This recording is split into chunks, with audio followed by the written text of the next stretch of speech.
Hi, I'm James Reese, and I'm a stylist and educator at Bumble and Bumble. Hi, I'm Brittany Williams, and I am an educator for Bumble Live, and I'm backstage at Dapper Q. So we're getting a lot of our inspiration from 90s street style.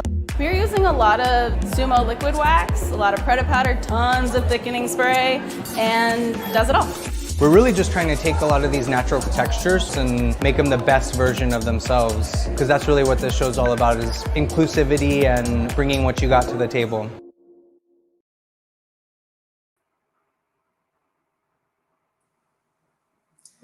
Hi. Hey, James, how's it going? Hey, good. It's so funny because I haven't watched that video in a long time, so it's like always cool to see something that we accomplished together. I know, I love watching that video, but I also hate hearing myself speak. I'm like, oh man, I'm sorry I did that to you. That's what I sound like. Why? I love your voice. It's always a little bit more high pitched than in my head. Wow. Yeah. Well, hi, Salon Republic. We're so excited to be here with you. I'm really happy to be here with Brittany. We have a lot of fun things in store for you. My name is James. I am a stylist and educator for Bumble and Bumble. I have done a lot of editorial, especially with Brittany, both in New York and in Paris, doing Fashion Week and being on set, but also just being a stylist behind the chair too. So that's like my main gig. So thank you so much for having me. I'm excited to be here. Yeah, I'm so excited to do this with you. It's always nice to work with you, James. For those of you that we haven't met, I am Brittany. I've been with Bumble since 2006. I also do Fashion Weeks in New York, London, and Paris. I also do some of the campaign shoots that you see around the products and some celebrity work as well. So I'm really excited to get to share a lot of our styling ideas with you and the products that go behind it and the ins and outs of, you know, all things editorial and styling. Yeah. So we got the welcome out of the way. If you're in the chat, just let us know who you are, where you're tuning in from, and yeah, which location of Salon Republic you're at. I know you have a pretty vast array of salons throughout California. So again, thanks for joining us, and just give us a holler. Today we're going to talk about yeah. I was just gonna say it dumped snow here, so if you're like in California, it sounds real nice to me right now. Yeah. Yeah. Yeah, you had a lot of snow this morning. That's crazy. Yeah. So we're going to talk about New York Fashion Week is going to be our focus for today. We'll show you how we use the products both backstage and in the salon. So they kind of like bleed together. I feel like trends that you kind of see stylists pick for their looks for Fashion Week, you know, bleed into what our clients are asking for and what they're inspired by as well. So we'll talk about getting the look both past and present. And then I'm going to do a demo for you. I have a really wonderful model here, Caroline, who has beautiful hair. So we'll get to show you 3 different looks and show you how versatile you can make these products and how versatile styling can be when you have some of the training that Brittany and I have. And then we'll wrap it up. Wrap it up.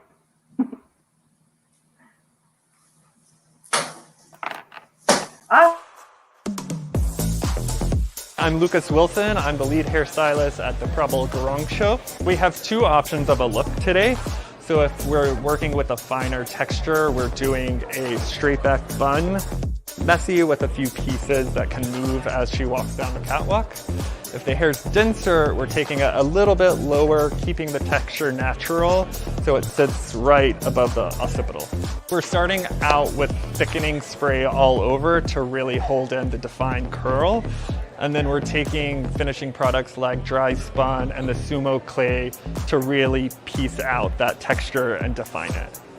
Today is all about individuality on the models. We also want to see a lot of movement on the runway with still being contained and seeing a nice clean silhouette.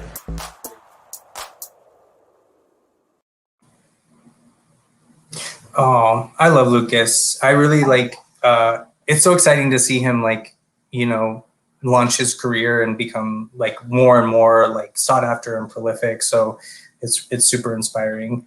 Yeah, it's really cool to see people that you kind of grow up with do amazing things, and really see them thrive. And, this is such a cool, I mean, we've been doing Probable for a long time. And so it was really cool to see him take the lead on that. And just, getting to work with him is just such a privilege. Yeah, I mean, Probable is such a high profile designer. Like, I remember the last show we did for him, we were at the top of 30 Rock. Like, it was such a fun experience. And yeah, like you said, to see Lucas thrive is super, super cool. So yeah, Brittany and I are going to break down the look for you. And as you can see here, there's a still image of a shot from probably backstage or just before she goes on the runway. And I like this look. I feel like more and more it's people, clients, whatever they're inspired by, want to feel something that's tangible, something that's easy for them, and but also still looks really beautiful and polished. And I tend to find like sometimes those are the hardest looks to do, like where it looks very like undone, Yeah. Oh, I agree. I think that the looks that everybody's like, oh, that looks really easy to do. I'm like, that's the one that I struggled with the most. And I think when we look at images like this, especially like when I first started out in my career, I would look at images like this and be like, oh, you just throw it up, and you don't really realize how many steps actually go into creating a look like this, and also making it so it will stay down the runway or stay all day if it's a photo shoot, or if it's like a bride even, just making sure that these things don't move around and that every single model looks identical and the same. And it's a lot harder than you would think. And I went in totally naive thinking like, oh yeah, I can do something like that. And you're like, oh, turns out I cannot. Yeah, I mean, the true test is like, does it live through the rehearsal? Like when they come back from fittings and rehearsal, and it's like that last 20 minutes before the show starts, and you're like, the hair's messed up. You got to redo everything. Yeah, or they go and they put their outfit on, and you're like, oh no. Yeah. Yeah, so the steps were pretty simple. We started with a natural middle part. When we do this, we tend to like, when we say natural, it means that it's not like a really clean, crisp line. So sometimes in editorial looks or backstage, or even in campaigns, like Brittany said, like the part, if it's meant to be really clean and graphic, it has to translate, because the camera will expose every little detail. So a natural part is something that's more like lived in and more raw, and not something that's so like fussed over. Yeah, it's the difference of like going like this and letting your hair just fall versus the parting. Yeah. Ooh, that was a good demo. Dang. A live demo. Over. Yeah, so kind of just like Brittany did, the hair was parted and raked into a ponytail to present this sort of natural texture. And, we used a lot of products to like build structure so that when you do the disheveling, that it's just enough and it doesn't look too messy, and that it will last throughout the show, and possible changes too, if the model has to change outfits. Yeah, and some of the products that Lucas decided to use were the Hairdresser's Invisible Oil Primer, which is just an amazing all-around product, whether it's for a show or just your everyday life. The thickening spray is such a salon pro and backstage pro go-to, because the memory in it is just amazing. And so when you actually load this on the hair, it stays pretty soft, but it gives you hold before the style. So a lot of times when people style hair, they think that, oh, you set it and then you hairspray it to make it stay. But when you start with a foundation product like a thickening spray and you build it into the hair, it creates a lot less work for you later. So your hair is going to stay longer, and you're not going to have to rely on just a hairspray or a finishing product of that sort. We also have the dry spun, which the dry spun is, I don't know if you guys have been able to play with it yet, but it has one of the most heavenly smells ever. But it's also another one that's backstage, where you walk into a room and it's just like a cloud of dry spun, because we use it so much. Christina loves thickening spray. Oh yes, absolutely. And then we have Sumo Clay, and the Sumo Clay is such a great finisher. It has like a matte finish, so it has hold and separation without like a weighty finish. Like, it's not going to make the hair look oily or greasy. It's going to, piece out that hair without making it look undone, or not done. Sorry. Yeah. And simple tools. Really, like, I think when you do these natural looks, we want to think about what is the existing texture that the model has or the client has, and really working to enhance that. So sometimes we used a blow dryer. Sometimes you had to, if someone had a really concrete side part, having to like use the thickening spray to blow dry those parts out. We used obviously bungees because that's what's supporting the back. And I do have a bungee right here. I can show you. These are like a lifesaver. I know we use them quite a bit in styling too. So it's like an elastic cord with these two little fish hooks on the end of it. I love the bungee so much because it keeps the tension in the hair. I think a lot of times when we go in with like a regular rubber band like this and you're trying to do a ponytail, you just lose that tension and it starts to sag a little bit. So the bungee just really helps everything stay in place. Yeah. I always tell my model, like when they leave, like, hey, keep that bungee because it will last you a long time. And it's like super useful for all kinds of different things. Absolutely. Yeah. And then pins, obviously, to secure the hair. At Bumble, we use quite a lot of hairpins versus bobby pins. If you have the proper tension in the hair and the proper product, it'll stick really well for you. And then, Lucas said that they ironed some people's hair just to like add a little bit of movement if it was necessary.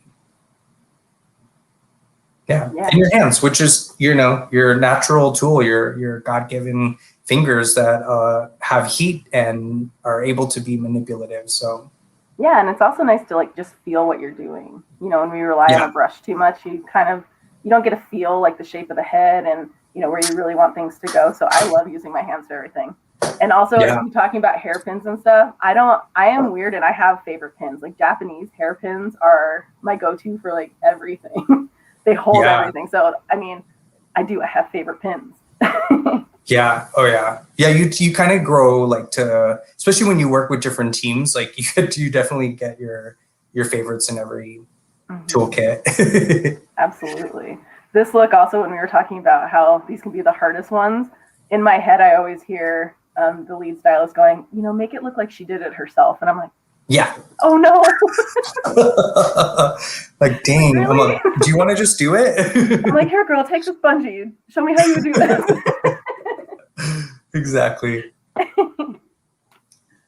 Awesome.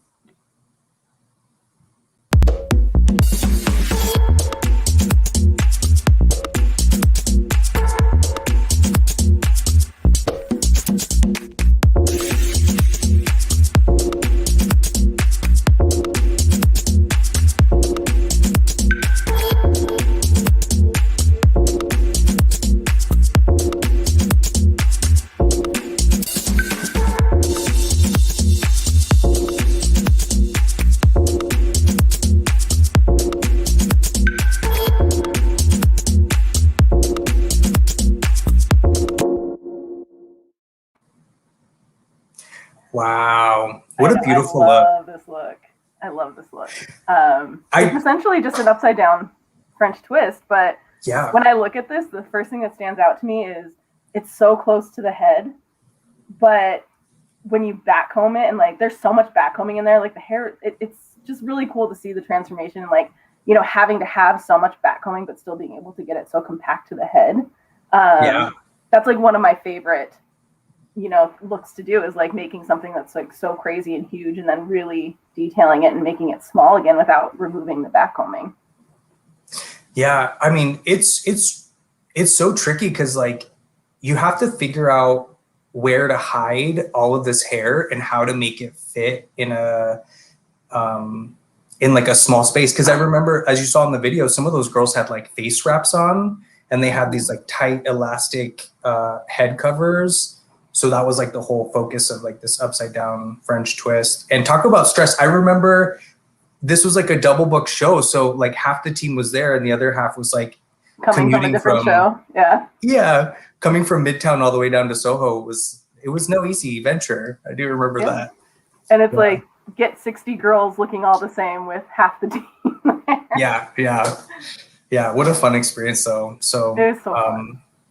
Yeah, I love that, Brittany. I love that you talked about this upside down French twist because it really is something that I noticed a lot more of, that it's kind of like comes in and out of style, the French twist. And I just think this is such a cool variation. And, Laurent, who created this look, is so good at that, at being creative and innovative, especially when it comes to like a necessity. So As you saw from the video, lots of thickening spray was used to either blow dry the hair back. You're definitely going to see me use thickening spray to do like a more of a classic ponytail look later.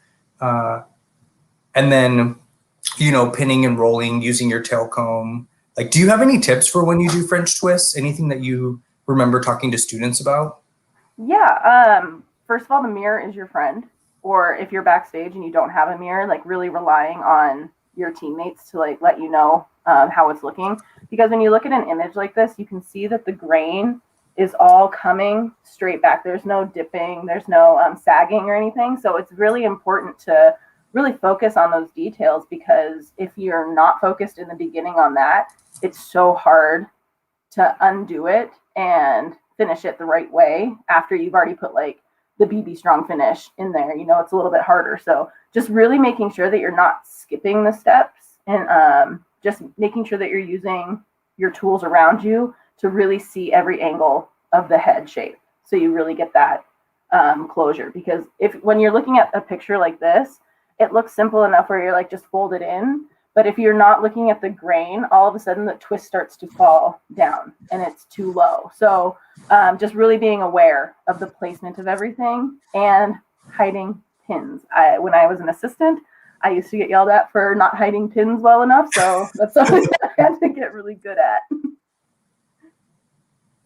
Yeah, absolutely. I think, you know, we got a question from the chat about like a close-up spray. So we at Bumble, we talk about like our tools are just as much of our products are just as much as tools as your fingers or your brushes. And so when you're spraying really close with Does It All or Strong Finish, it wets the hair enough for you to sort of smooth and polish, but it doesn't soak it where it's not going to be able to dry and allow for outfit changes, allow for a dry finished look. So we always talk about that. That's something that I think, you know, before my time at Bumble, like I never learned about like a wet spray versus a dry spray in regards to the hairsprays. So I love that little like tidbit of information. Absolutely. Again, this one, the texture in the bottom of the twist was really cool to me, because some people had to have it pinned and flat iron and kind of fuzzed out a little bit, and some people just had natural hair look like this. So it's really fun to, you know, see the uniqueness in each model and how you can make everything look in unison. Laurent did use a curling iron on some of the girls, but the other tools that were used were obviously a blow dryer. There were bungees involved, pins, the iron for people who need it. There was also like for the actual twist part, like the sides and stuff, instead of using like a brush, like a flat brush or a Mason Pearson, he used a finishing brush, which was all boar bristle. So it creates like a surface. It doesn't go in. Yes, that one right there. It doesn't go into the hair to disrupt your back combing or anything like that. It just goes surface and keeps everything super clean. Yeah.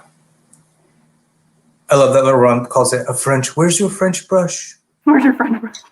Yeah. Yeah. He's so cute. Yeah.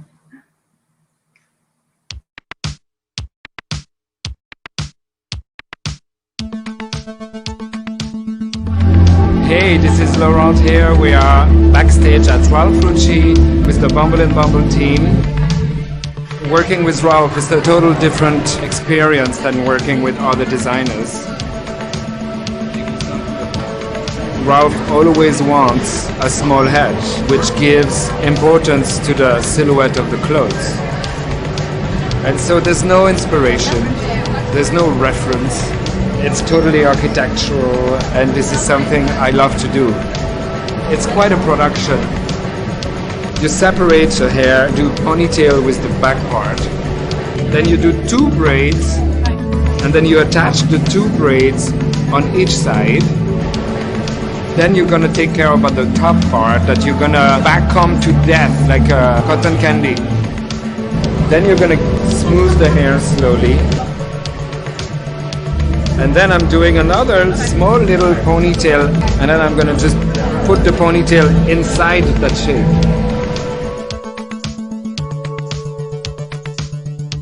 And And then that's when we're going to use spray de marque. I literally wet the hair with spray de marque, and then I smooth it with my hands. So that lacquers the hair. It's a really beautiful look today, but it's also very challenging.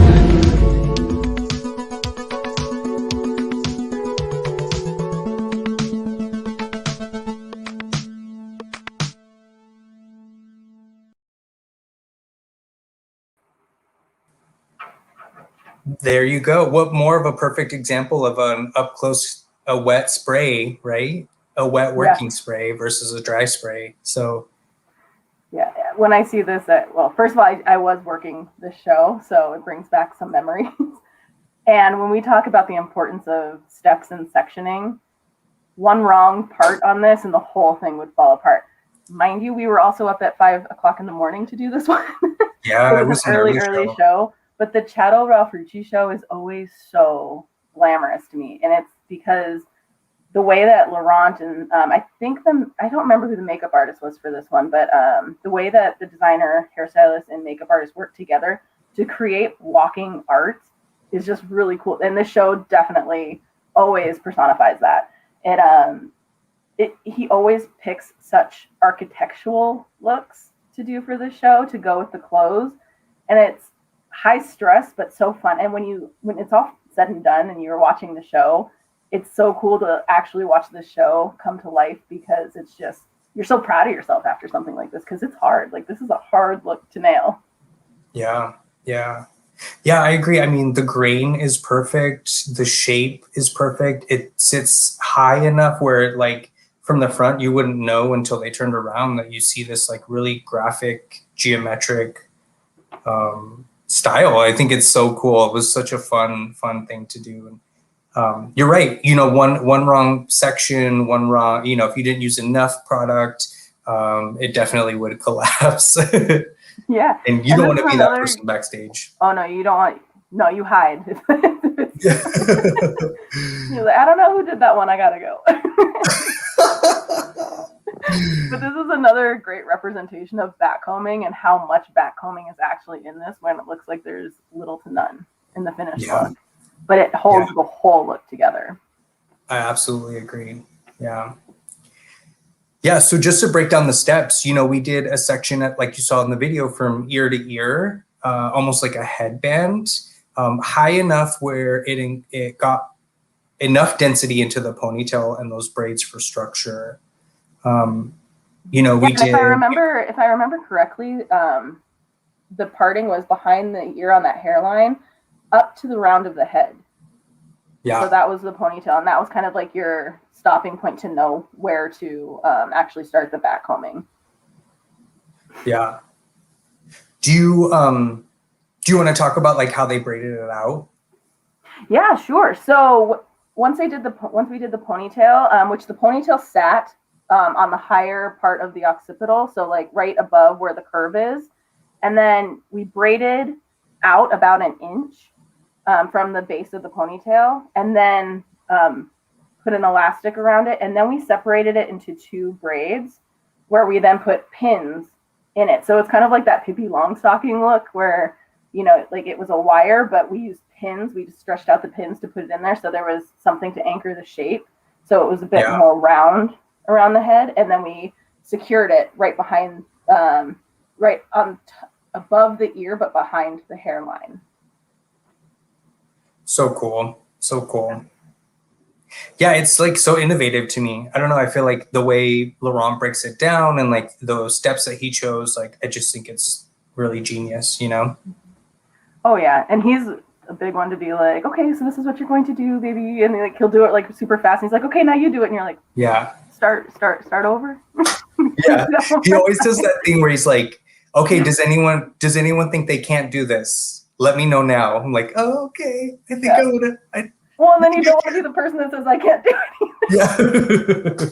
You figure it out. You team up and you learn it. And that's the beauty of being backstage, is it's always a learning experience. It's stuff that you've never done before. And everybody has a certain way of doing things. So it's fun to always be learning. It's kind of like our education, you know, like being able to do these things. And really being pushed to your limit to see what you know. And if you don't know, that's okay. It's like, but you're going to learn how to do it. You don't really have an option to not learn. Yeah. And I think it really does like prepare you for in the salon. I think it made my salon styling a lot stronger, not only just doing this backstage, but also just like learning that sort of like fast communication, learning to like trust your gut and to like lean into your instincts. But yeah. And, product wise, this was pretty simple. We used Does It All and Spray to Mode. We did a wet spray at the roots to build a ponytail base. And then we did a mixture of dry and wet sprays through the back combing and the soft brushing through the top. And I think the trick there is to like allow the products to smooth the hair for you, so you don't have to dig in with the brush when you're molding it into that cone. Yeah, and I'm just remembering there was a girl that had bangs on the show. And so we had to, it's like manipulation. You have to make them look like everybody else. So like getting somebody who has a hard bang to get everything to go back, it's challenging, but it's so fun once you like accomplish it. You're like, I did that. Yeah. Or when Laurent was like, or would be like, oh, is this the girl with the bangs? Oh my God, she looks great. Yeah. Like the praise afterwards for sure. Yeah. Yeah, so blow dryer, bungee, pins, finishing brush like Brittany talked about, and your Mason Pearson brush, of course. So, the hair was so manipulated and just like being as detailed and specific as possible and not like clumping it up with too much product and things like that. So.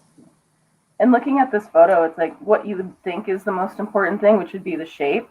It's important, but the most important thing is that you have the grain all going in the right direction. And also when you look at that ponytail, there's no sagging. Like that, those little details are so important for the overall finish that, you have to really focus on the things that you think are going to be the easiest parts are usually the most important. Yeah. Yeah, we have a really cool comment. Like, this photo is so balanced from the jawline. Was that a part of the planning?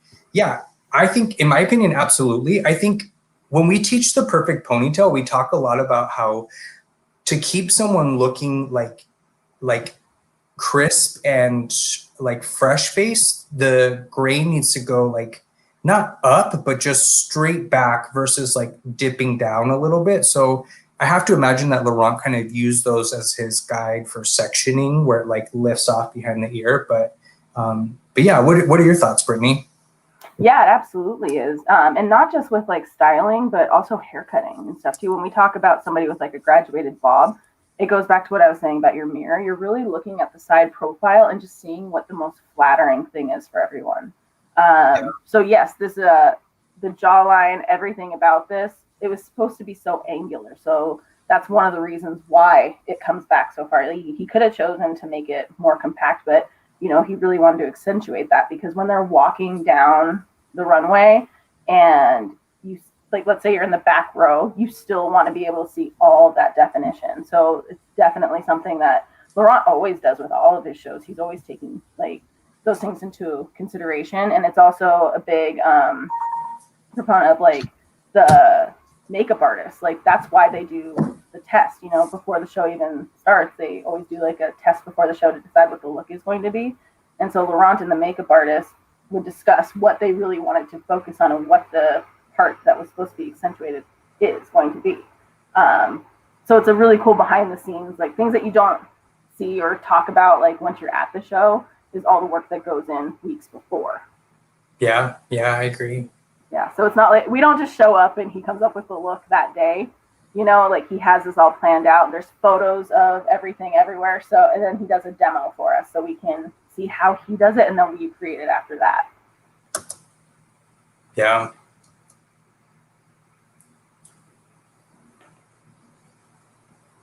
So let's do some hair, shall we?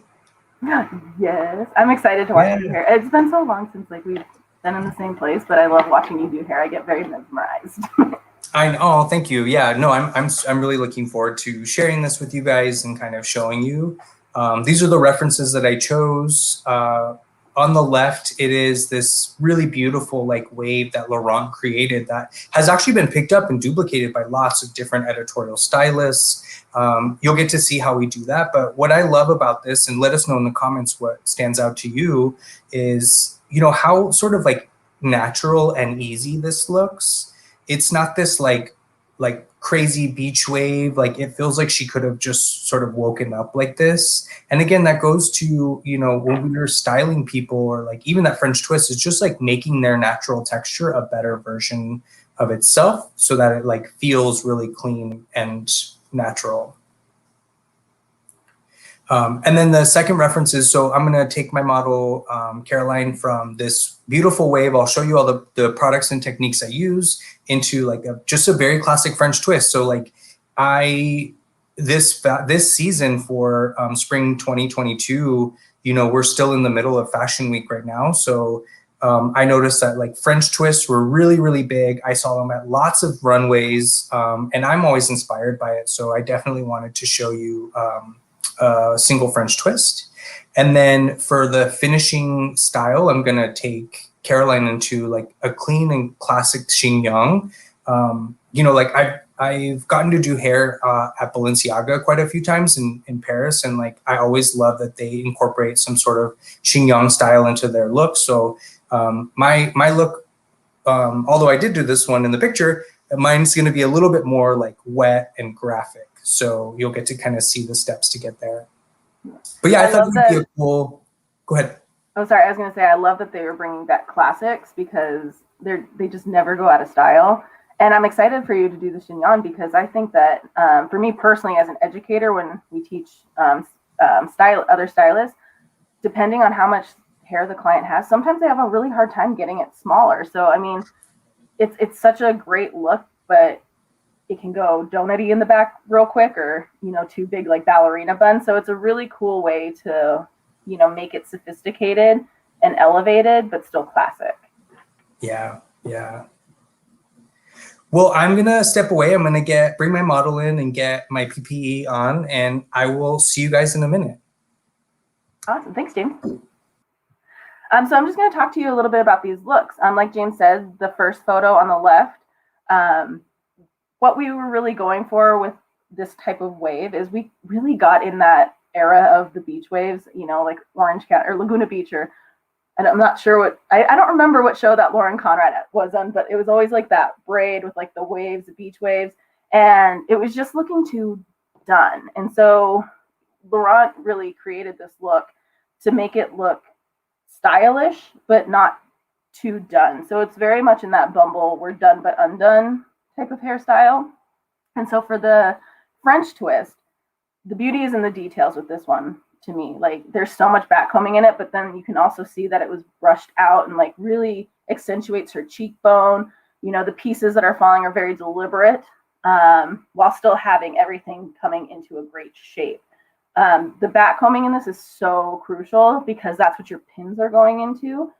So more backcombing, the better, is always my go-to. You can always take it out. It's a lot harder to put it in once you've already started. And then James's beautiful chignon on the side. One thing that I love about this is that it looks super clean, but there's still details to it. So you can see some of like the finger raking on top where it just kind of breaks it up so it doesn't look too sleek. Most women don't want anything like super, super tight to their head, or, you know, make it look like there's no volume to their hair. So it's a great natural volume while still being tight to the head.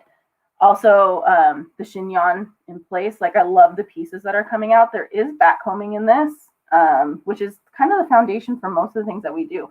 We love to put a lot of backcombing in things because you can break it down, but you also want that backcombing in there so you have something to support your style. You don't want anything falling.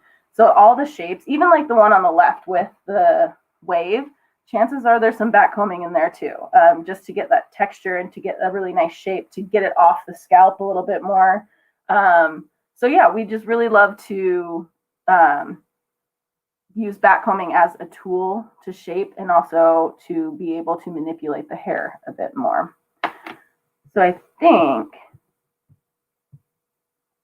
we'll have James come back in. Hi. Hi, Caroline. Thanks for joining us. James, you're on mute, babe. Sorry. So Caroline, I have a headphone in, so Caroline can hear you, but she says, hi, nice to meet you. That's Hi. my friend Brittany and Salon Republic out there. Thank you guys for watching us. Yeah, Caroline is a great model. She has incredible hair. As you can see on the left side or your right side, I guess, I pre-styled part of her hair. She came in air dried and nice and natural for me. So take a look to the left for me. So what I'm going to do is I'm going to turn her hair into this sort of like soft wave that Laurent has taught us. What I love about it too is like she has beautiful texture. So this is really just going to sort of accentuate what she naturally has. And again, just make it feel a little bit fresher and crisper for like a bridal event, a special occasion, or the runway or whatever it might be. So yeah, so this is Caroline. And Caroline also has beautiful hair color. But she does have beautiful hair color. Yes. Thank you. Yeah, she says thanks. I don't know if you can hear, but I can hear Caroline. She can. oh, you can. Yeah, they can hear you. Oh, hi. She'll get real good at reading my lips. Yeah, right. She'll get good at reading your lips. So what I'm going to start with is her texture is in really good shape. It's nice and healthy. I don't need something that's like too heavy or too weighted. So I just want to mist it down with a little bit of prep. Prep is going to add some, close the cuticle, add a little bit of biotin and strength to the hair, and allow me to work through the other products that I want to build. I am going to use Surf Foam Spray Blow Dry at her roots because she has like a root shadow. I want to make sure that the texture holds up through all the styles and isn't too soft, because this is definitely, if this is soft, this is extra soft. So we want to give it a little bit of support and grit for the curl and for the style. So I'm going to go ahead and apply the products. And if you want to add anything about these guys, Brittany, feel free. Yeah, I love that you're using the Surf Foam because it just, I mean, like you said, like her hair is super soft, and the roots, it's like, that's the newest hair on your head. So that's going to be, you know, the healthiest part. So it probably needs a little roughing up to get some texture in there and, you know, make it cohesive with the rest of her hair texture. So I love that you're using that. It's one of my favorite products to use just to get like that natural beachy look. Yeah. Especially on the scalp, like you just definitely feel it, like where you can just kind of massage your head and you just have like that instant volume. So I love it for that. Prep is just always so nostalgic for me. Like it's our first primer, and I just love it. It's so lightweight, but definitely helps, you know, break down looks and, you know, even like reactivating like your hair second day. Like it's lighter than water. So when you're thinking about restyling your hair, if you're putting prep in, it's going to help your hair dry a little bit faster than if you're going in and soaking it with water again. Yeah. I'm going to mute myself real quick while I blow dry this section in. And again, what's cool about Surf Foam is like it comes out like a white foam, so you know exactly where you got it. And I did just like a light mist through the length, so she doesn't need too much in there. It was more for the roots to build support. And I see that you're using my favorite blow dryer, the Twin Turbo.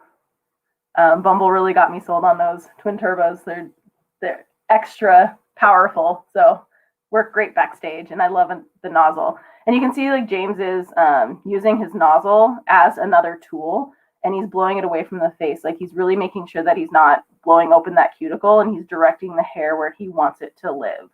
And so that's another tool that we always recommend using that nozzle as like an extra tool for you. So instead of using a brush to direct the hair, you're using that nozzle. You can see, oh yeah, that Surf Foam, like it automatically just lifts that off the scalp. It's been great. And again, guys, if you have any questions that you want answered, any product questions or anything, you know, relating to what James is doing, please feel free to put them in the comments and we'll try to answer as many as we can. Yeah, thanks, Brittany. That was like such a great voiceover for what I was doing. I was like, yeah, that's right. Yeah, that's good. Okay, so I'm just going to start with a section on the front hairline. As you can see, like Brittany said, like it really does instantly give you lift.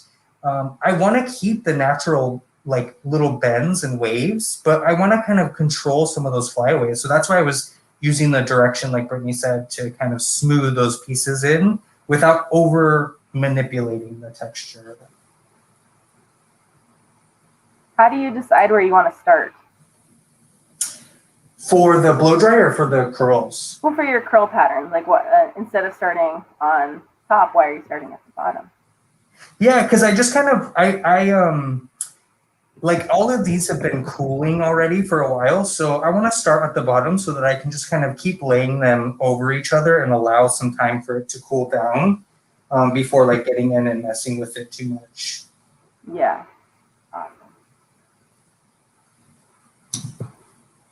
I am going to use the Heat Shield Thermal Protectant Mist as I curl. So that is one of my favorite products. It's like, we talk a lot about like dry shampoos and stuff like that, but you know, for people who, you know, are using those dry shampoos, it's almost like they forget to protect the ends of their hair. So when this product came out, it was kind of like a godsend where it was like, you know, everybody's using so much dry shampoo, but they're not taking care of the ends of the hair. So it really protects, you know, second day or however long, in my case, probably 10 days of styling after the wash. And it protects up to 450 degrees of heat. So anytime we say that something is heat protected, that means that we have tested it at 450 degree heat at 30 passes with a flat iron. So that is the level of protection that you're getting with this one. It is a biphase product, so you definitely want to make sure that you shake it before you use it. You shake it like a Polaroid picture. That's right. Yeah. I also like that it kind of like smooths the hair a little bit for you too. Yeah, it's super soft. Yeah. Yeah, we can see perfectly. Thank you. Sweet. So explain the direction of the curling iron that placement that you're doing. Yeah, so as you can see, I'm working off horizontal sections up to the top of the part. I don't want to disrupt the roots too much, so I'm not like pulling and tugging on them when I put them over. Just because I put heat on it, so I didn't want to like manipulate it too much. You know, my go-to is like read what the texture is doing below before you section out the top. So what I can see from here is it looks like about 4 sections of curls that I can kind of clump together. What's cool about this and what's great for Caroline's hair is that she has sort of a one length curly haircut. And because it's one length and because she has high density, if I curled everything too tight, what's going to happen is it'll just get like too big and square. So what's cool about this is that it kind of elongates the curls and allows for like more concise space. And I'm just starting off with like reading the roots when I go to curl the texture. So I'll show you here, light mist of Heat Shield. Using my hands to kind of find where those curls naturally want to clump together. So this has a bend forward. So that's going to be my indicator of how I want to start the curl. Because it's the hairline, I just want to kind of tap on it and get a soft little C shape in there, right? It clumps all the little baby hairs together, gives you your first bend. So I did that with the barrel away from me. Now I want to flatten it out and go with the barrel in the opposite direction. Yeah. I love that you're letting the hair tell you where it wants to live, so you're not fighting with it. Yeah, exactly. And then I'll just keep continuing to catch that C before it makes a complete loop. Mm-hmm. Yeah, it's looking great. And also, just to touch on what you just now did, going through the ends is important. I think a lot of people think that, oh, I want my ends to be a little bit straighter. You still need to run that tool through the hair just so you have like consistency and it's polished and it doesn't frizz out on the end. Yeah. Yeah, on thicker sections, I'm compressing the barrel much tighter, so that way it's condensing the amount of hair. Where like on the front hairline, because it's the front hairline, and it tends to be more of that like lanugo, more delicate hair. I don't press as hard and I don't keep the barrel on there as long. What heat are you at? Oh, she's cranked all the way up. Yeah. She's at 450. Yeah. Nice. Yeah, we have the heat protection, which is great. So, like you explained, Brittany. I always go on high heat. I get asked about there, like people always be like, "What's your blow dryer? Are you on high heat, medium heat?" I'm always on high heat at all times. Yeah. Yeah, you know, I think too, like unless it's a very specific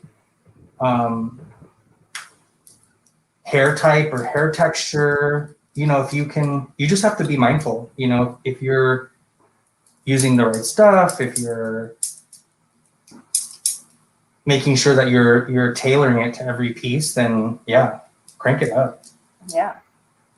But don't tell your clients, because then they go home and do it and they may not know exactly. They leave it on for too long.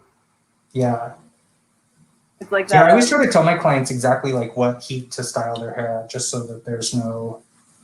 Yeah. I love the separation that you're getting. Yeah, it's cool, right? Yeah. And it's a cool curl because it's like they go well together, but they're not identical. So they don't sit together and make like a flat wave. You know, Yeah. it gives it that dimension.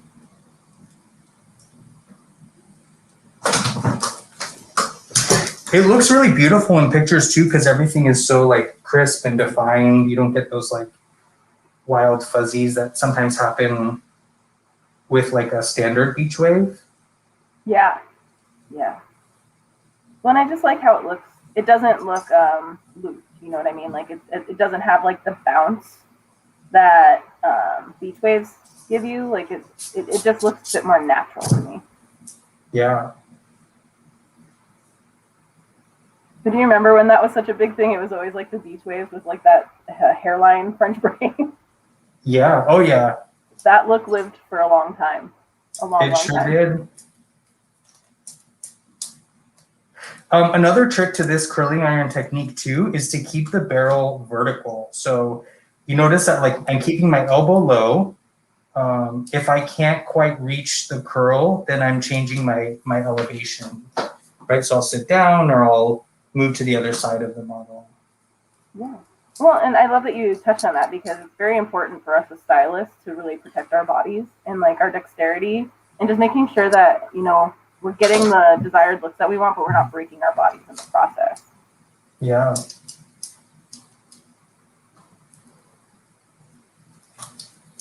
So catching it one way, finding that C shape, holding it with my finger to get the other bend, bringing it around the bend, and then just lightly like passing through that tip. So this is a good example of lower density, so I don't want to clamp as hard or as fierce. I'm still bending the root to find where the curl goes. Caroline agrees, be delicate, right? Do you curl your hair at all? Yes. You do? Yeah. And I do. I crank it up. You crank it up? I crank it up. She's the client, you guys. But you know, Caroline's gonna go home with all kinds of goodies. Actually, your hair's in great shape, so. I take very good care of it. Yeah. I give myself a little pat on the back for that. Cheers to you. That's awesome. I think we all use like this time. I mean, I've had like masks and conditioning treatments in my hair for the past like 18 months. Yeah. Oh yeah, people definitely used lockdown to treat their hair right. Uh-huh. Yeah. But also the longest I've gone without a haircut. Oh really? Mm-hmm. Me too, girl. Me too. Yeah. Brittany says her too. I've been like sitting here like just trimming my own ends here and there. Just like, let me just get that real quick. Did she go for the big chop? No, she's been trimming her own ends. Oh, slightly. smart. Yeah. I can't cut my You hair guys, yet. if you're in California, go see your favorite Salon Republic stylist, right? Let them hook you up. Yeah.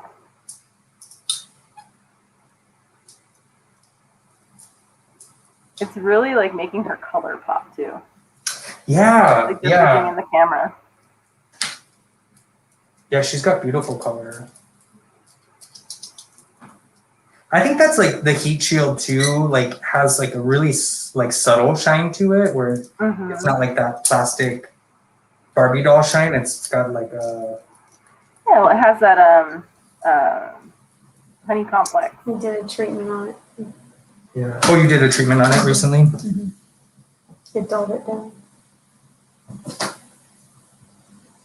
Okay, so this is the curled look.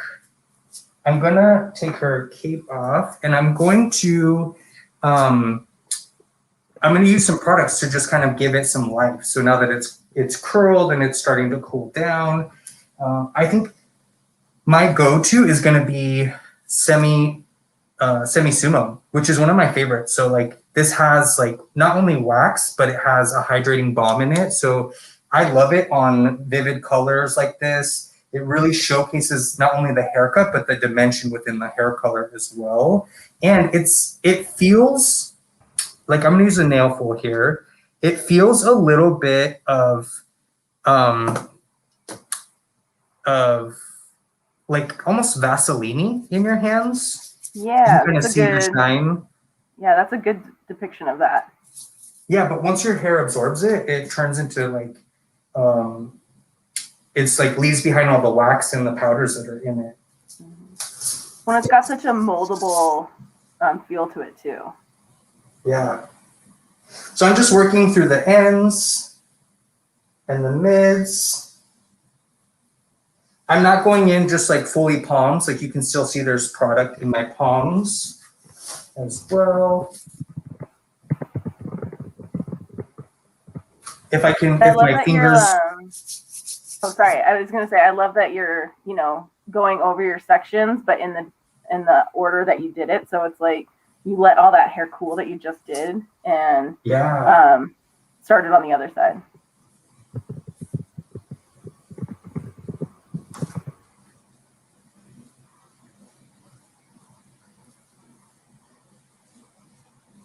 Yeah, so just kind of like working through the product, massaging it into the hair. I'm not afraid to scrunch it. We have all of the structure that we need from the Surf Foam Spray Blow Dry, from the curling iron, and from the Heat Shield Thermal Protectant. So now we can actually like really loosen up the curl pattern. That looks awesome.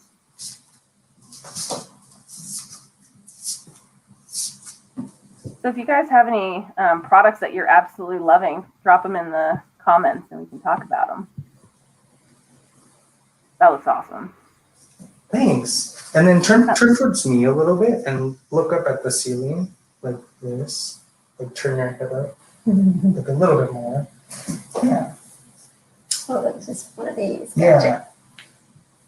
So I'm just kind of like, again, breaking through my sections with the curl just to give it as much life and body as possible. Will you come do my hair now? Sure.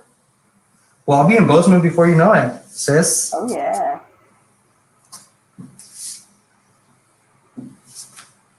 Oh, great. And I love that you're moving it around. I have a lot of clients that are always like, once they curl their hair, they're too scared to run their fingers through it because they think it's going to fall out. Yeah. And I was like, no, your hair should, I'm a hair flipper, so hair should be touchable and movable, moldable. Yeah. You don't have to worry about losing your shape.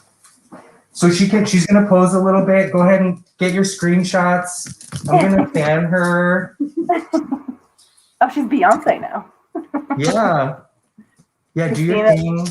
She has Goldie Hawn, Kate Hudson vibes. Oh yeah, very Goldie Hawn, very Kate Hudson.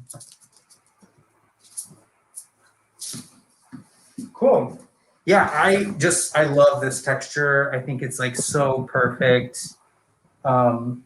Really, really created a lot of like cool movement.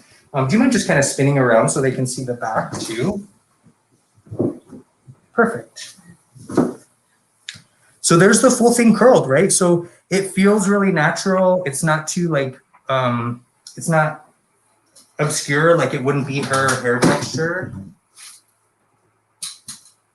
little more lighting for you. All right. That looks awesome. Okay, so this is look one. This is the go ahead, perfect Brittany. setup to like going into your chignon. I was just gonna say like the reference photo that you had and just like the texture of it, like this is gonna be so pretty. I'm excited. Thanks. Caroline, I'm gonna have you just scoot up a little bit forward and then you can turn to your left, face your left. Oh, that's a good shot right there too. Oh yeah. It's so fun like doing hair and styling. I know. Okay, so now for our next look, the texture is there. The texture is set up for me. I'm gonna go ahead and put her into a French twist. I don't wanna do something that's like super full committal, but I am gonna do some light back combing. So while I go through the sections on the top, I want the part to be somewhat natural. So I'm just gonna take like a hand-sized section on the top of her head, not too low throughout the side. And then I'm gonna split it down the middle to do just a little bit of light back combing and get some lift in the crown. Yeah, and this is a good portrayal of like the base products that you use and like the memory that they have sets you up to do this look without having to add a ton of more product. Yeah. I don't want to pull too tight on the texture that we just curled. So it's just really, really like a light little top section. I didn't incorporate the crown because I do want lift there. So when I do the back combing, I want there to be some volume in that spot.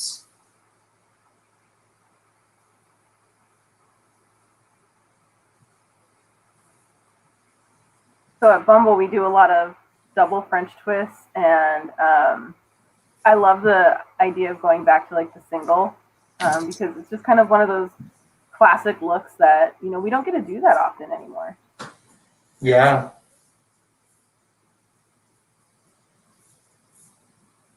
Look at that back combing. So I always think too, every head shape is different. For Caroline, I am going to go a little bit lower in the crown because she's a little bit more narrow towards the top. So I want to make sure that there's structure back here to support the weight of everything that falls over. And I always feel like before I worked at Bumble, like that was one of the things that I didn't quite necessarily know. I would just kind of see a tutorial and do what I thought was meant to be, and it didn't always translate. This is a great angle to see the back combing too. And back combing is so important for these looks. And it's so important to really focus the bulk of that back combing at the root. You want to make sure you're really packing it in there, because if you don't get it at the root, it just falls down. So, and then you have to go back in and it can cause hair tangling. So I love that you're showing how close to the root you just got.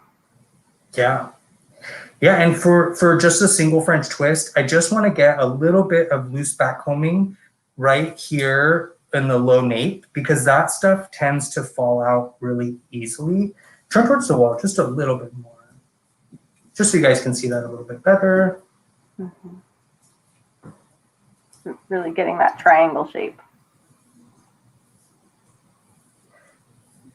So this section, in my opinion, and you can correct me if I'm wrong, but it's the most important for the back combing because this is where your pins sit, but it also is the structure of the whole look. It's kind of like the foundation of the house.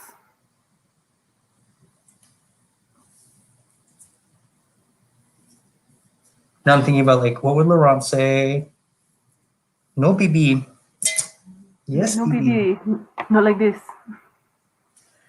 Okay, so that feels like a good support. Again, it's going to be like a loose sort of lived-in French twist. I used a little bit of soft texture just to kind of help get me there quicker, and a little bit of Does It All spray just so I can see through the back combing. Does It All super lightweight. I mean, as I go through and back brush, Brittany, is there anything you want to talk about with Does It All that could be good advice for our viewers? Sure. So Does It All, to me, it's like that perfect product that has hold, but also moldability. So if you spray it and leave it, your hair will stay. But if you spray it and want to comb through it and like shape the hair and stuff, it doesn't tangle. It doesn't get super hard. Well, it doesn't get hard at all. It stays pretty soft.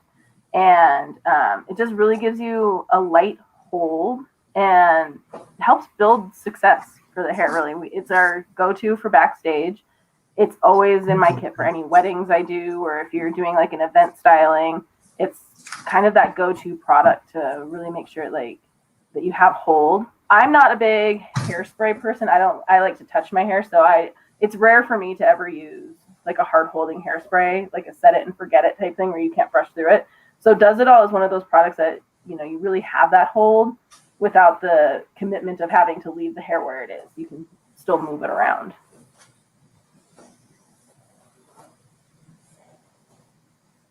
That looks great. So you're lacing the hair right now. I think lacing is so fun to me. And what lacing really does is it marries the back combing together so you don't have any parts showing.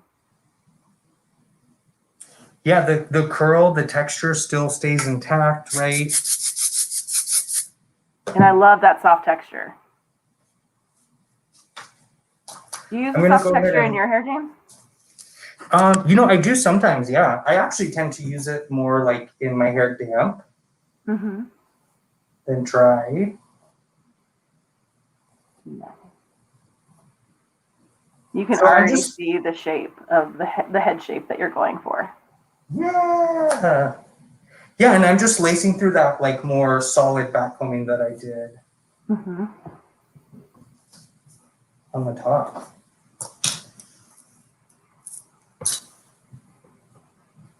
Okay, so now I'm going to drop the top, which is where my part section is, right? I'm going to let those fall over naturally, add a tiny bit of soft texture through the mids and the ends.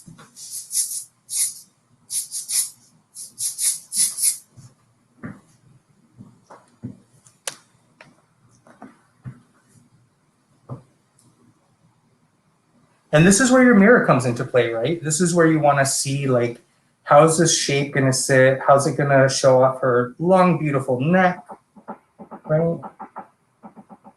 Yeah. The shape is even though, oh, sorry, go ahead. No, go ahead. Oh, I was going to say, even though you want to create a loose twist, you still want to have it stay. So it's like by gathering it in your hands and like really seeing where you need the tightness of it, you still need that structure. So I love that you're showing it this way. Thanks.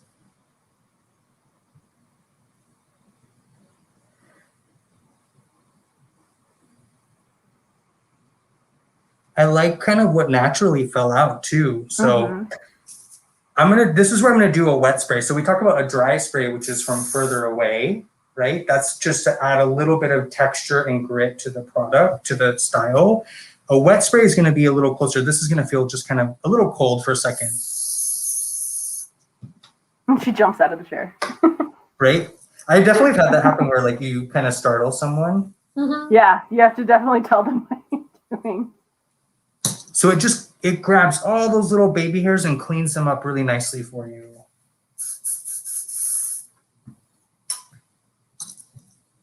The assistant part of me wants to come and hold your hands for you. Yeah, I whisper here. I'll be your pin. You're handing all your pins. Yeah, and I love the direction that you have it in right now. You can really see how you're getting that nape clean, so there's no sagging. So this is where I'm gonna like the Sabrina, like you make an okay symbol. You stand off to the side, right? And walk it around the length, yeah. And you're just I'm gonna walk it to the right. So I may do this a few times, like just to kind of figure out like what sort of shape I want to create. Well, it's cool because you have that back combing in there, you don't have to hold so tight to anything. Yeah. And I'm using large hairpins to just kind of subtly keep it in place while I figure out proportions.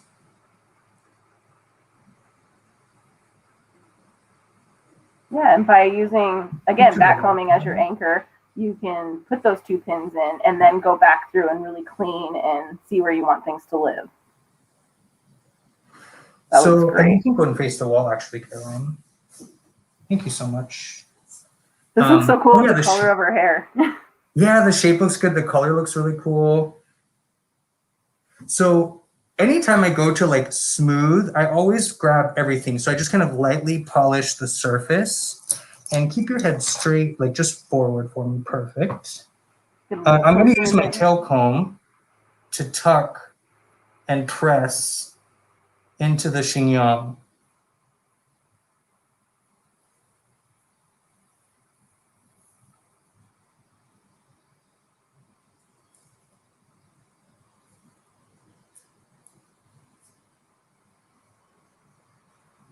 That looks great.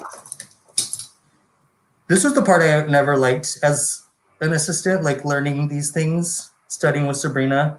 Oh, was the like pinning? so hard. Yeah. Yeah. To like not show the pin. Yeah, and she would And to always say, not, like, like- make it look like you're sewing. Yeah. Like you're sewing it shut. And just the precision that you would have to have. Yeah, not to crank it in too much too, you know? Yeah.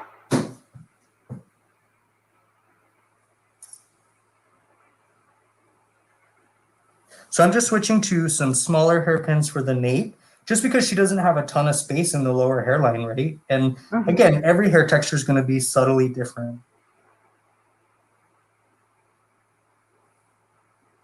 Yeah, and you're just really pinning into that back combing. Yeah. Do you still count your pins? Do I count them? Yeah. I do, It's but not to remember how many to get out. I always try to challenge myself to see how Few. how few of them I use. Yeah. I'm like, okay, if I can do this in like 6 hairpins, this is great.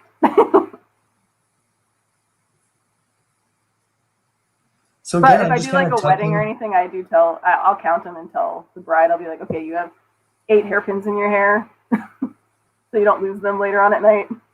Yeah, exactly.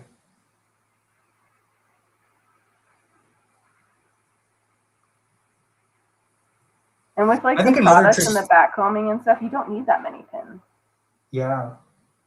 So that makes 8. So it's great.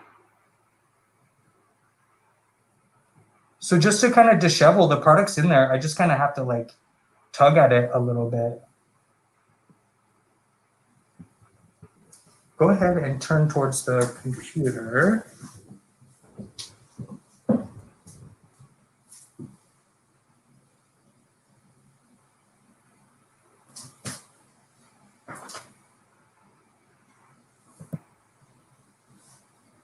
And then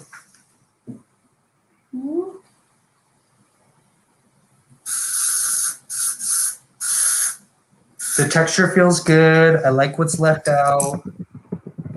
I'm just going to take a large hairpin and dig it into the center. Boop.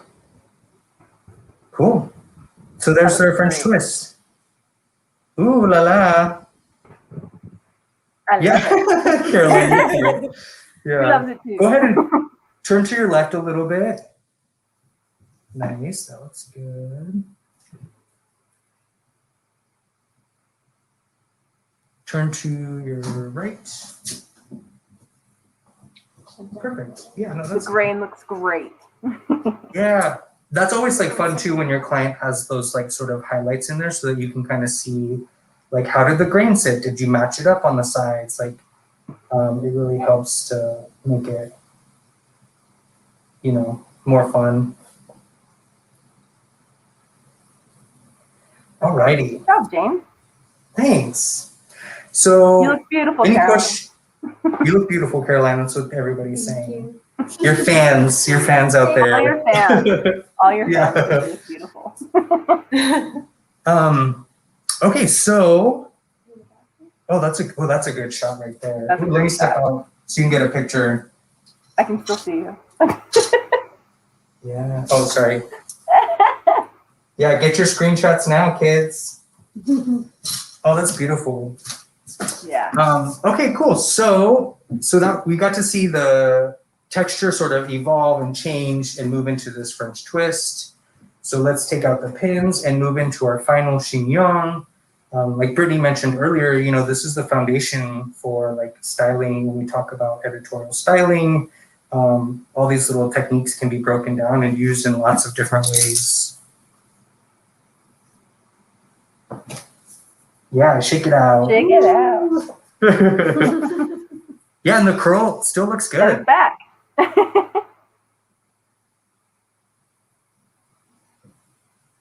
Now, of course, you can always take this texture and turn it into like a soft and messy kind of chignon.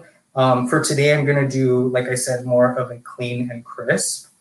I always think too, like a true testament of your back combing is like how easy it combs out.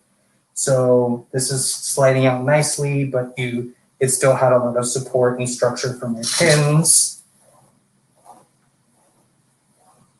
Yeah, the last thing you want to do is create like a bunch of back combing that you can't get out. Yeah. Or for the model too, like, you know, because those girls go from show to show. Mhm. So it's Yeah. like, yeah, she's like, yes, they do. And so you have to make sure, like, you know, it's got to be a little easy. Mhm. That is one thing that you always get complimented on during Fashion Week, because the models always come and sit in your chair because they know that you're going to be gentle with them. Yeah. Oh, thank you.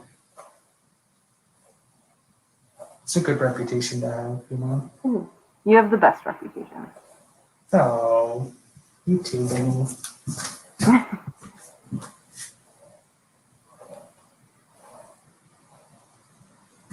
So for this sort of like wet ponytail look, I don't necessarily need to go back in and blow dry.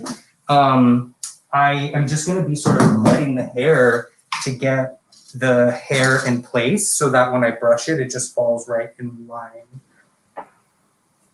So I'm going to have you turn towards the left for me.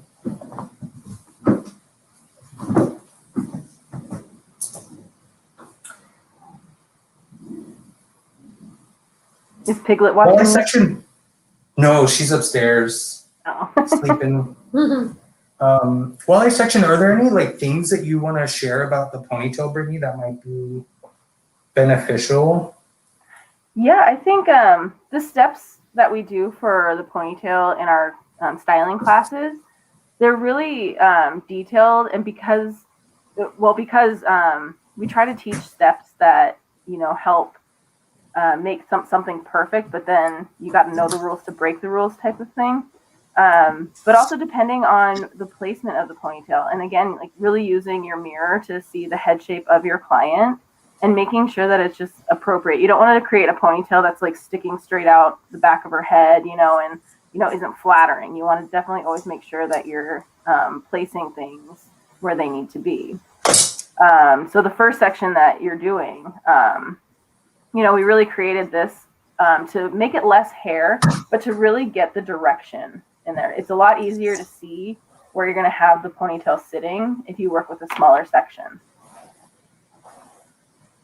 Yeah, perfect. You can stay there, just turn your head to the left for me real quick. So what I have here is sort of an ear-to-ear target almost. I broke her sections up more based on density. So this is like kind of like that lower medium density. This is where her thick density is, right through this like headband area. And then it gets back to more of like a medium throughout the top. So I feel like this feels manageable for me. I can also really see over the ear exactly where I want the chignon to sit too. Yeah, and it's also, when you start in this section, you're able to give yourself some room. So you're really working it into your hands. If you keep your hand up towards the scalp too much, it's really hard to get all the rest of the hair in there and keep it super clean. It makes it hard to manage. So by giving yourself room and like holding it away from the head a bit more, it gives you more control and a good clear path or a map of what you're doing. Yeah. You can see how James isn't holding the hair. He's directing the hair where he wants the grain to live, but he's not choking up on the scalp because he's giving himself room to see where all the hair is going to live. And I saw that you were using thickening spray. Yeah, and the benefit of using thickening spray is that like it's wet enough to kind of mold the hair together for me so that I don't have to over correct, but it dries like a natural finish almost. Mm-hmm. So that feels good. Like I brushed through to the scalp. I wasn't tugging on her with the ponytail or holding onto it too tight. So I'm just kind of getting those roots in line to where I want to see the chignon and making sure you can see a little bit of elevation right here at the nape so that it's nice and ready for me to pull up. Yeah, when we talk about tension is in your hands, not pulling her neck. So I like that you touched on that, because a lot of times when people think of something super sleek and tight, they're pulling their client's head back, trying to get it as tight as possible. But it's like the tension is in your brush and your hands, not on the neck. Yeah. Before I wet this hair, I do want to brush through it just to kind of slightly get some of the grain in line. Right, this was the area that I identified that had like a high density. Mm-hmm. So I want to make sure that when I saturate it, I don't have to keep going back over and over with the brush, that it just kind of falls in line. And I remember when I first started testing out for Backstage that I had such a hard time because I wanted to like over control the hair and like really pull on it to get it super clean. And then, you know, just throughout the years, like I learned to just be more, plan ahead. You know what I mean? Yeah. Well, and I think that's something that we learned as assistants too, is, you know, really looking and taking the time to see your sectioning and decide what you're going to do before you actually get into the hair. Yeah. That's what I use my shampoo time as. Like when my clients Well, need that's shampooed, smart. I map out what I'm going to be doing and like what steps I'm going to take. So I'm not like all of a sudden in the hair and being like, okay, where am I going to start and where am I going to finish? You know, I kind of have it planned out before I even get into it. So I'm just going through, wetting the roots, wetting those dark areas with the thickening spray. Notice that I'm not spraying from far away. I'm really, really close, so it's more directional. I'm getting exactly where I need. And in the salon too, like if I was doing a special occasion or a bride, like this would be a great way to like blow dry on dry hair with the thickening spray to get like the proper texture, to get the direction for the hair that you want. Yeah.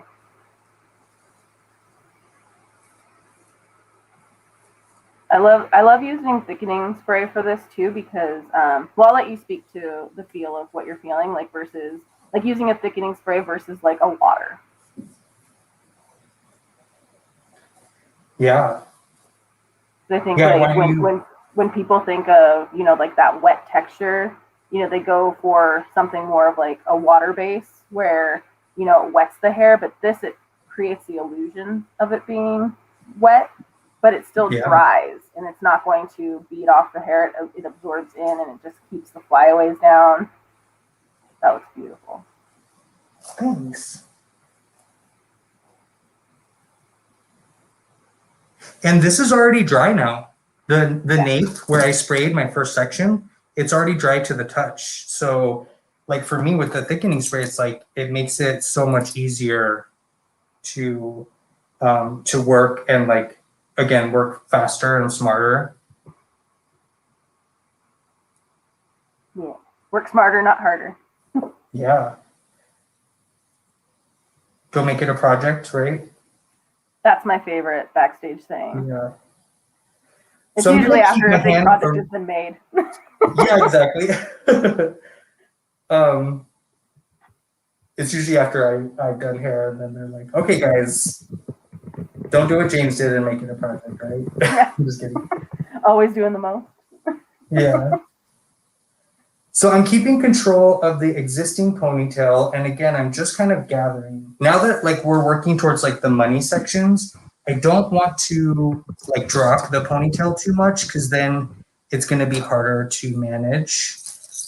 So while it's dry, I'm going to just brush the lengths into the ponytail before I wet the roots. I'm not digging. Notice I changed my brush to the French brush, the styling brush, because the bristles are softer. They don't have the plastic ones like the Mason does. So I'm not digging too deep. It's more of a surface comb.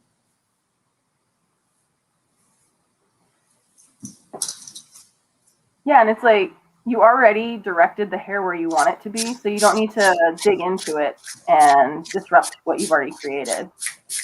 Yeah. Now I'm spraying a little bit deeper, right? So I'm going through the roots to just like above the ear. This is where like you really need support because gravity will take holds if you don't have enough structure there. And again, I'm not pulling on her hair, but I'm brushing deep into the sections underneath. Yeah, it just looks like you're guiding it. Yeah, ooh, that's good, guiding it. Guiding. And you can see as he's directing it into his hands, he's never letting it completely go. It's like he opens his fingers one by one as the brush goes in, so he's always got tension on that hair. Does that feel okay? Oh, yeah. You good? Mm-hmm. What if she was like, no? She's like, actually, you're hurting me, sir. No. I'm in a very zen place right now. Oh, good. It is very sad, like watching it happen too. Like I'm like, come do mine. Come brush my hair. God, it's been so long since I got to do like a ponytail like this. Yeah. Feels nice. I'm excited I get to be the subject. Yeah. Now, if I don't want to brush too much, right, and it's just maybe like 1 or 2 spots, I'm just going to hit it with the tip of the brush versus the broad side of the brush, right? Because if the grain is in place, you don't need to be shifting it all over. It's just like a few little spots. Yeah. It's the detailing. You know.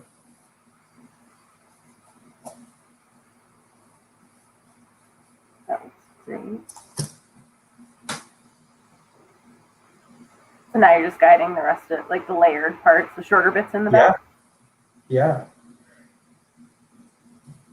I mean, you could even kind of just leave it like this and like let the top be kind of textured with the sleek underneath. So lots of variations, lots of versatility.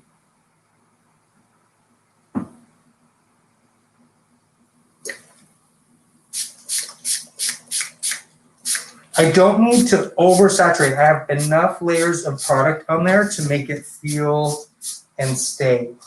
So that's also something that I learned too, is like, I used to just go crazy with the product and then the hair wouldn't dry. So it's thinking about like how much of it is going to saturate underneath, right? How much is going to stretch through the brushing.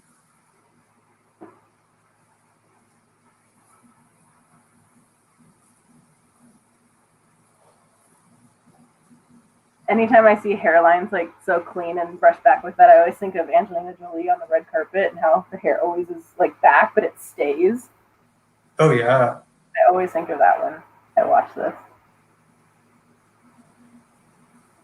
She's always such a good hair icon. Yeah.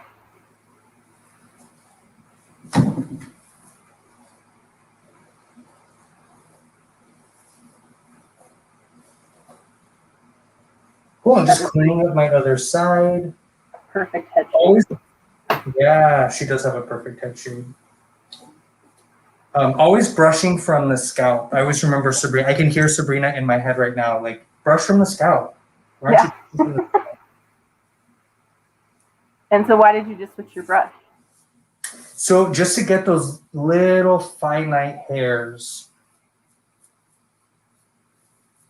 just on the surface grain, right? Because she's got layers there. So I don't need as much tension in my brush. I need something that's a little bit more delicate, just to cause the layers to cooperate.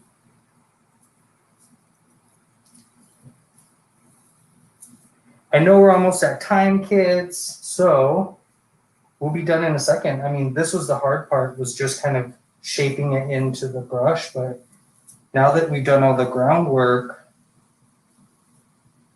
all we have to do is put it in a bungee. Yeah, get that bungee going. My favorite. That's the most satisfying part of the ponytail to me, is when you get all the grain in place and you just do that final grip. Yeah. And you just see like how it all just comes together. It feels good because I always think too, like, I always think about like Sabrina, you know, telling me, you know, like I could never get my fist enough in there. So I bring it to the bottom of the nape and close my lower fingers first. And it automatically pushes your fist closer to the head sheet. Yeah, absolutely. So yeah, go ahead and look towards, there's her super sleek ponytail. Thank you, thickening spray. Shout out thickening. Shout out thickening. For the bun, she does have that semi-sumo in there already. So I'm just gonna add a little bit of soft texture to bring back some life to those ends that have been brushed through. And then you can do some back combing. She's got, again, because of her length and her density, like she's got some good support in here. I just kind of want to like finger tease it a little. And then just think about placement. I love Bring your that. chin up a little bit.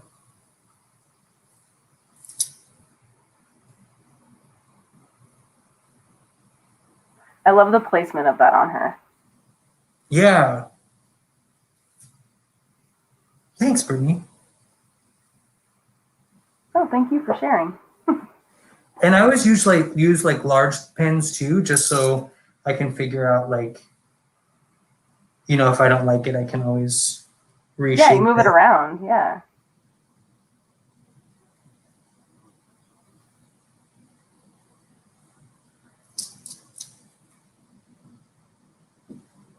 You're counting your pins.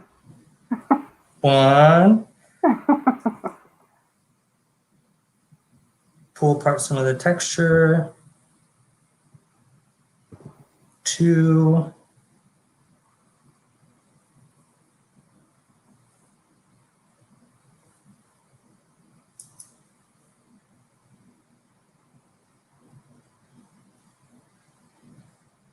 3. Voila. Looks great. All right, so go ahead and you can give us the left, the right, and the center. Ooh, Trace sheet. Back inside. That was good. That looks really good. Look down for me so they can see the grain. And it's starting to dry, so it's going to dry. It already is starting to dry, so it feels more like natural hair. Yeah. Yeah, the thickening spray is a great layering product. But that's it. So this is our cute little like 3-look chignon. Oh, that looks so chic. I just love it. I love how the grain kind of comes up and around versus going flat. So there we go. Thanks, guys. James, thank you for doing demos for us and showing us all your talent. You're so awesome. And thank you, Thanks. Caroline, for joining us. Appreciate it. I know she can't hear me, but thanks, Caroline. They say thank you. Thank you. Yeah. All right, Brittany, thank you so much, Salon Republic. Thank you guys for whoever's watching in the rewatch. Send us your questions. Both Brittany and my Instagram is in the boxes here for you. So have a wonderful Monday and the rest of the week. And I look forward to seeing you guys in person someday. Yes, thanks, guys. Thanks for joining.